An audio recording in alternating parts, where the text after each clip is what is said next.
I didn't think we were gonna make it, but we made it. I was so close to a DNF for this book. The Colonel's Daughter, the last book, aka the first book of The Senator's Wife. My god, all the themes that we saw in The Senator's Wife were back and somehow even worse in this book. Actually, it makes sense that they're worse because all the trauma that Catherine talks about in The Senator's Wife all happened in this book. All of her pre-existing trauma, this is it. This is not a love story. This is a story about physical, emotional abuse where two women happen to love each other. And it went on for so long. This book is way too long. But Catherine's alright. She's alright. She's not as enigmatic as she was in The Senator's Wife, which was still not that much, but she was okay. Nathalie, definitely the best character in the book. I honestly think she might have been the best character in The Senator's Wife series too. And the entire time that I was thinking about that, I'm just like, we had the perfect pairing. And then Catherine was like, no, I'm not ready to throw away my life for you yet. Even though, like, you're so interesting, first love. She waited until Alex came along, who was objectively worse. And yeah, I'm saying objectively.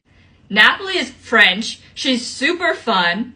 She understands Kate on, like, a fundamental level. Alex is so quiet. They just sit quietly together, and Catherine's like, oh my god, fall in love. And I might be speaking out my ass here, because I'm not a quiet person. I feel like I don't really vibe with quiet people. As in, those quiet people don't vibe with me, and I can't get over the fact that they're not speaking. So maybe quiet people do fall in love with each other. I don't know. But in terms of, like, a good story for a book, both of them can't be quiet.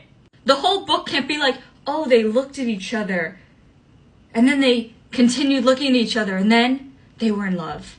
One of them has to be the catalyst. The catalyst is Nathalie. And we let her go.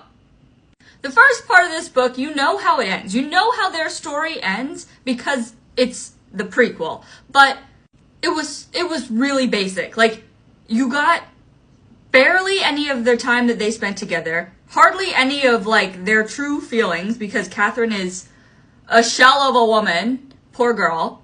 But we got extremely detailed descriptions of how many times she got hit. Like, assaulted by her father, abused by her boyfriends. This isn't a love story, which is fine. It doesn't have to be anything, but it sells itself as a love story, and like 80% of the time, it's just